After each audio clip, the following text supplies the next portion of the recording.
کہ ہر قانون اپنی پریامبل سے شروع ہوتا ہے، تو اس کی پریامبل میں ایک لفظ کا نیشنل انٹرسٹ کا بھی، وہ غائب ہو گیا ہے۔ دوسری بات یہ ہے کہ اسٹیٹ بینک کو اٹانومس کرنے کی کوششیں تو معین قریشی صاحب کے زمانے سے ہو رہی ہیں، لیکن یہ جو لیٹسٹ کوشش ہے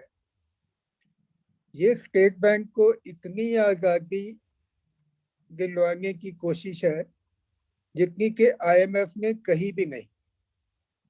اور اسی لیے مجھے لگتا ہے کہ اس کے منظور کرانے کا طریقہ جو ہے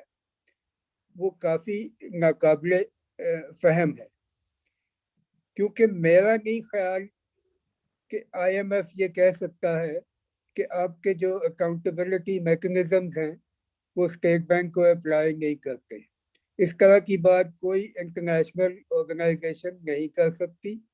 اور ان کے اپنے ایس او پیز اور وہ جو اپنے مشن کے لیے گائیڈنس نوٹ بناتے ہیں ان میں دنیا کے کسی بھی معاہدے میں ایسی بات نہ کبھی کہی گئی ہے نہ سننے میں آئی ہے کہ اگر وہاں کے ادارے جو، ٹھیک ہے ادارے ہمارے بہت بدنام ہیں، نیب بہت بدنام ہے، لیکن کوئی یہ کہے کہ یہ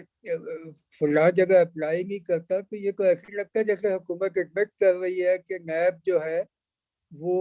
ناانصافی سے کام کرتا ہے۔ تو ایک بات تو یہ ہے، دوسری بات یہ ہے کہ کافی اٹانومی تو پہلے ہی ہے کہ اسٹیٹ بینک نے پچھلے 2 سال سے حکومت کو کوئی قرضہ نہیں دیا، بلکہ جو پرانے تھے وہ واپس ہو چکے ہیں۔ اور ایک اور بات کہ اسٹیٹ بینک ایکسچینج ریٹ میں بھی اس نے اپنی آزادی دکھائی ہے، تو اس کے اوپر کیا چاہیے؟ کہا یہ جا رہا ہے کہ اگر انفلیشن کنٹرول کرنی ہے تو اسٹیٹ بینک کو آزاد کرنا چاہیے۔ تو جو لٹریچر ہے اس میں یہ کوئی بات پکی نہیں ہے کہ سینٹرل بینک اگر آزاد ہو تو اس سے انفلیشن کنٹرول ہوتی ہے، لیکن جہاں یہ دلچسپ بات بھی آپ دیکھیں کہ وزیر اعظم نے کہا کہ ہم انفلیشن کنٹرول کرنا چاہتے ہیں، اور پھر یہ بات باہر آئی کہ وزیر خزانہ کی چھٹی ہو گئی کیونکہ وہ انفلیشن کنٹرول کرنے میں کامیاب نہیں ہوئے۔ تو بھائی آپ جو قانون بنا رہے ہیں اس میں تو منسٹری آف فائنانس کا کوئی رول ہی نہیں انفلیشن کنٹرول کرنے میں، وہ تو آپ نے اسٹیٹ بینک کو دی ہوئی ہے جو ناکام رہا اس کام میں، اور ناکام رہنے کی ٹھوس وجوہات موجود ہیں۔ ہمارے ملک میں جو انفلیشن ہے اس کے 3 حصے ہیں۔ ایک حصہ تو وہ ہے جو وفاقی حکومت جنہیں ہم ایڈمنسٹرڈ پرائسز کہتے ہیں ان کو بڑھا کے ہمارے لیے زیادہ قیمتوں کا ذریعہ بنتی ہے، بہت بڑا حصہ وہ ہے۔ اتنا ہی بڑا حصہ جن کو انہوں نے فروٹس اینڈ ویجیٹیبلز اور یہ وہ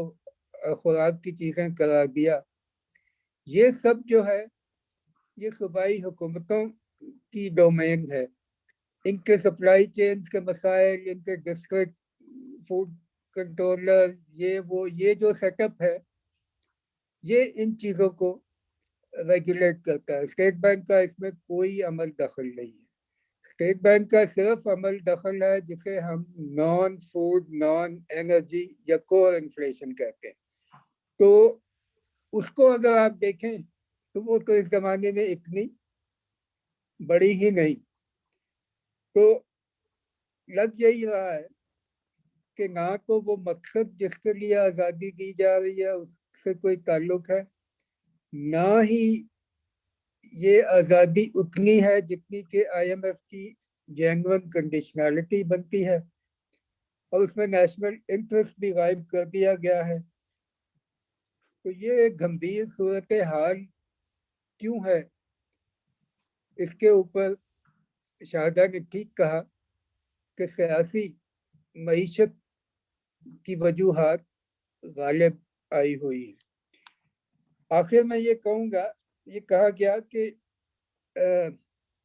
جو اسلامی نظام ہے اس میں انٹرسٹ جو ہے وہ زیرو ہے، اور یہ بھی کہا گیا کہ ویسٹرن کنٹریز میں تو تقریباً زیرو ہی ہو چکا ہے انٹرسٹ ریٹ۔ تو وہاں یہ اس لیے بھی ہو چکا ہے کہ انفلیشن بالکل کم ہے۔ تو سوچنا یہ چاہیے اسلامی معیشت میں دلچسپی رکھنے والے حضرات کو کہ اگر ایسی صورتحال پیدا ہو جائے جس میں انفلیشن نہ ہو تو سود کی ضرورت ہی نہیں رہتی۔ وہ کیا صورتحال ہے، اس پہ کچھ ہمارے اسلامی اسکالرس کو غور کرنا چاہیے۔ آخر میں اتنا ہی کہوں گا کہ بھائی یہ غریب ملک ہے، یہاں گروتھ ختم ہو چکی ہے۔ اس کو گرو کرنے کے لیے اگر نوٹ چھاپنے کی ضرورت بھی پڑے تو وہ اس کی ضرورت ہے، کیونکہ گروتھ ہوگی تو پاورٹی کم ہوگی، گروتھ ہوگی تو ٹیکس ریونیو آئے گی۔